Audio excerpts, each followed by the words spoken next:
Chapter 14. Ambulances and Diamonds.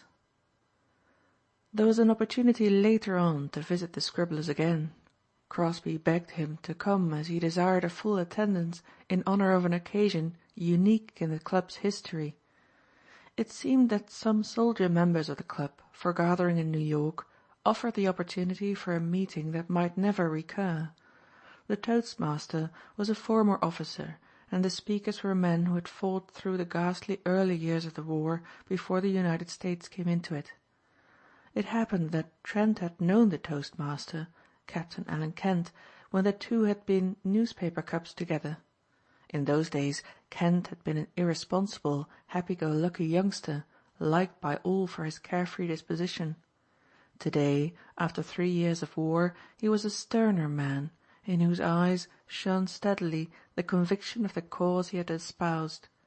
War had purged the dross from him. "You boys here," he said, "haven't suffered enough. You haven't seen nations in agony as we have. The theatre of war is still too remote. The loss of a transport wakens you to renewed effort for a moment, and then you get back to thinking of other things, more agreeable things, and speculate as to when the war will be over. I've spoken to rich men who seem to think they've done all that is required of them by purchasing a few Liberty bonds. They must be bought if we're to win the war, but there's little of the personal element of sacrifice in merely buying interest-bearing bonds." He launched into a description of war as he had seen it, dwelling on the character it developed rather than the horrors he had suffered, horrors such as are depicted in the widely circulated book of Henry Barbusse. This mention of negative patriotism rather disturbed Anthony Trent. All he had done was to buy Liberty bonds, and here was Alan Kent, who had lived through 3 years of hell, to come back full of courage and cheer, and anxious, when his health was re-established, to leave the British service and enroll in the armies of America. It was not agreeable for him to think how he had passed those 3 years. He was awakened from these unpleasant thoughts by the applause which followed Kent's speech. The next speaker was an ambulance driver, who made a plea for more and yet more ambulances. "Lots of you people here," he said, "seem to think that when once a battery of ambulances are donated, they are there till the war is over. They suffer as much as guns or horses. The Huns get special marks over there for potting an ambulance, and they're getting to be experts at the game. I've had 3 of Henry Ford's little masterpieces shot under me, so to speak. I'm trying to interest individuals in giving ambulances. They're not very expensive. You can equip one for $5,000. Men have said to me, 'What's the use of one ambulance?' I tell them, as I tell you, that the one they may send will do its work before it's knocked out. It may pick up a brother or pal of a man in this room. It may pick up some of you boys even, for some of you are going. God, it makes me tired, this cry of 'What's the use of one little ambulance?'" When the dinner was over, Trent renewed his acquaintance with Captain Kent, and was introduced to Lincoln, the Harvardian driver of an ambulance. Over coffee in the Pirates' Den, Lincoln told them more of his work. "This afternoon," he said, "I had tea with the Baroness von Eckstein. You know who she is?" Trent nodded. The Baroness was the enormously wealthy widow of a St. Louis brewer who had married a Westphalian noble, and hoped thereby to get into New York and Washington society. The Baron had been willing to sell his title, not an old one, for all the comforts of a wealthy home. He had become naturalized, and was not suspected by the Department of Justice of treachery. His one ambition seemed to be to drink himself to death on the best cognac that could be obtained. This potent brew, taken half and half with champagne, seemed likely to do its work. It was rumoured that his wife did not hinder him in this interesting pursuit. "I sat behind him at a theatre once," Trent admitted. "He's a thin little man with an enormous head and a strong Prussian accent." He resisted the temptation to mimic the Baron, as he could have done. He could not readily banish his professional caution. "I tried to get the Baroness to buy and equip 4 ambulances," Lincoln went on. "It would only have cost her $20,000, nothing to her, but she refused." Before we went into the war, Captain Kent reminded him, she was strongly pro-German. She's had enough sense to stop that talk in New York, Lincoln went on. She's still trying to break into the 400. You've got to be loyal to your country for that, thank God. I thought she was in St. Louis, Trent observed. She's taken a house in town, Lincoln told him. The Burton Trent mansion on Washington Square North. Took it furnished for 3 months. She had to pay like the Jews for the privilege. Gotham Gossip unkindly remarks that she did it so some of the Burton Trents' friends may call on her, thinking they are visiting the Trents. It's the nearest she'll ever get to high society. It made me sick to hear her hard luck story. Couldn't give me a measly $20,000 because of income tax and high cost of living and all that sort of bunk, while she had $100,000 in diamonds on her fat neck. I felt like pulling them off her. Anthony Trent pricked up his ears at this. I didn't know she had a necklace of that value, he mused.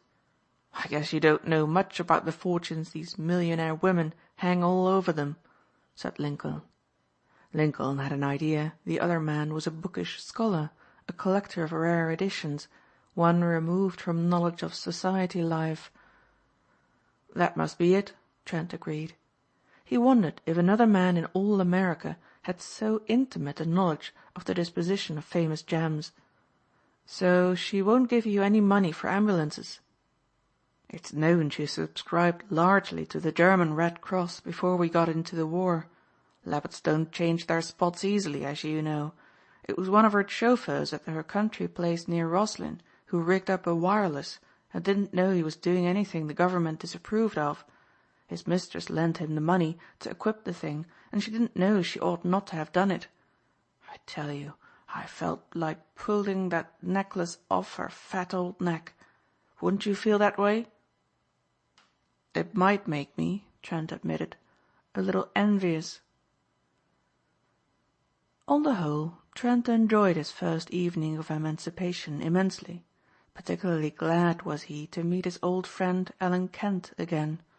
The repressed life he had led made him more than ever susceptible to the hearty friendship of such men as he had met. With some of them he made arrangements to go to a costume dance, a Greenwich Village festival at Webster Hall on the following evening. He did not know that Captain Kent was attending less as one who would enjoy the function socially than an emissary of his government. It was known that many of the villagers had not registered. Some had spoken openly against the draft, and others were suspected of pro-German tendencies that might be dangerous. It was not a commission Kent cared about, but it was a time in the national history where old friendships must count for naught. Treason must be stamped out. It was not until midnight that Trent dropped into Webster Hall. It was the nearest approach to the boulevard dances that New York ever saw. The costumes were gorgeous, some of them, but for the greater part quaint and bizarre. As a Pierrot he was inconspicuous. There were a number of men he knew from the Scribblers' Club. He greeted Lincoln with enthusiasm. He liked the lad. He envied him his record. It was while he was talking to him that a gorgeously dressed woman seized Lincoln's hands as one might grasp those of an old and dear friend. "Naughty boy," she said playfully. "Why haven't you asked me to dance?" "I feared I wasn't good enough for you," Lincoln lied with affable readiness. "You dance like a professional." While this badinage went on, Trent gazed at the woman with idle curiosity. Her enamelled face, penciled eyebrows and generally careful make-up made her look no more than 45. Her hair was henna-colored with purple depths in it. She was too heavy for her height, and her eyes were bright with the light that comes in cocktail glasses. She had reached the fan-tapping, coquettish, slightly amorous stage. Her bold eyes soon fell on Anthony Trent, who was a far more personable man than Lincoln. "Who's your good-looking friend?" she demanded. Lincoln was bound to make the introduction. From his manner Trent imagined he was not over-pleased at having to do so. "Mr. Anthony Trent, the Baroness von Eckstein," he said. The Baroness instantly put her bejeweled hand within Trent's arm. "I'm sure you dance divinely," she cooed. Lincoln was a little disappointed at the readiness with which the older man answered. "If you will dance with me, I shall be inspired," said Trent. "Very banal," Lincoln muttered as the two floated away from him. "I'm so glad to be rescued from Lincoln," he told her. "He's so earnest and seems to think I have an ambulance in every pocket for him." "This begging is very tiresome," the Baroness admitted. She wished she might say exactly what she and her noble husband felt concerning it. She had understood that some of these artists and writers in the village were exceedingly liberal in their views. "Mrs. Adrian Beekman has been bothering me about giving ambulances all this afternoon."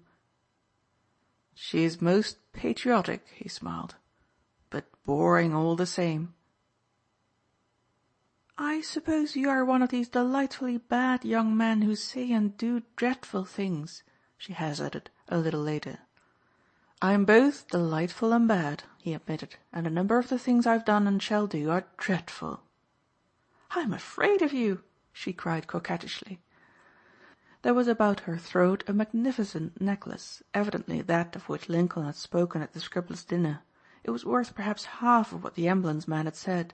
The stones were set in platinum. "I wonder you're not afraid of wearing such a magnificent necklace here," he said later. "Are you so dangerous as that?" she retorted. "Worse," he answered. She looked at him curiously. The Baroness liked young and good-looking men. Trent knew perfectly well what was going on in her mind. He had met women of this type before, women who could buy what they wanted and need not haggle at the price.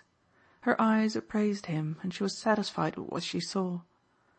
"I believe you're just as bad as you pretend to be," she declared. "Do I disappoint you?" he demanded. "Of course," she laughed. "I shall have to reform you. I am very good at reforming fascinating men devils like you. You must come and have tea with me one afternoon." "What afternoon?" he asked. "Tomorrow," she said. "At 4?" If she had guessed with what repulsion she had inspired Trent, she would have been startled. She was a type he detested. Later he said, "Isn't it unwise of you to wear such a gorgeous necklace at a mixed gathering like this?" "If it were real it would be," she answered. "Don't tell anyone," she commanded, "but this is only an imitation. The real one is on my dressing table. It was made in the Rue de la Paix for me, and only an expert could tell the difference, and then he'd have to know his business." "What are you frowning at?" he demanded, when he saw her gaze directed toward a rather noisy group of newcomers. "These are my guests," she whispered. "I'd forgotten all about them. Doesn't that make you vain? I shall have to look after them. Later on they're all coming over to the house to have a bite to eat." She squeezed his hand. "You'd better come too." The Baroness was not usually so reckless in her invitations. She had learned it was not being done in those circles to which she aspired. But tonight she was unusually merry, and there was something about Trent's keen, hawk-like type which appealed to her. Lincoln, she reflected, came of a good Boston family with houses in Beacon Street and Pride's Crossing, and his friend must be all right. No sooner had she moved toward her guests than Trent made his way to the street. Over his costume he wore a long black cloak which another than he had hired. Very few people were abroad. There was a slight fog, and those who saw him were in no way amazed. Webster Hall dances had prepared the neighborhood for anything. He was not long in coming to Washington Square. It was in the block of houses on the north side that he was specially interested. From the other side of the road he gazed up at the Burton Trent house. Then going east a little he came to the door of the only apartment house in the block. It was not difficult for him to manipulate the lock.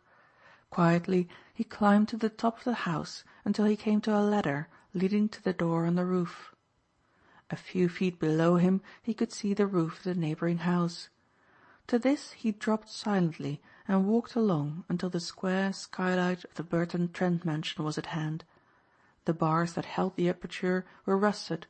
It required merely the exercise of strength to pry one of them loose. Underneath him was darkness. Since Trent had not come out originally on professional business, he was without an electric torch. He had no idea how far the drop would be. Very carefully he crawled in and, hanging by one hand, struck a match. He dropped onto the floor of an attic used mainly for the storage of trunks.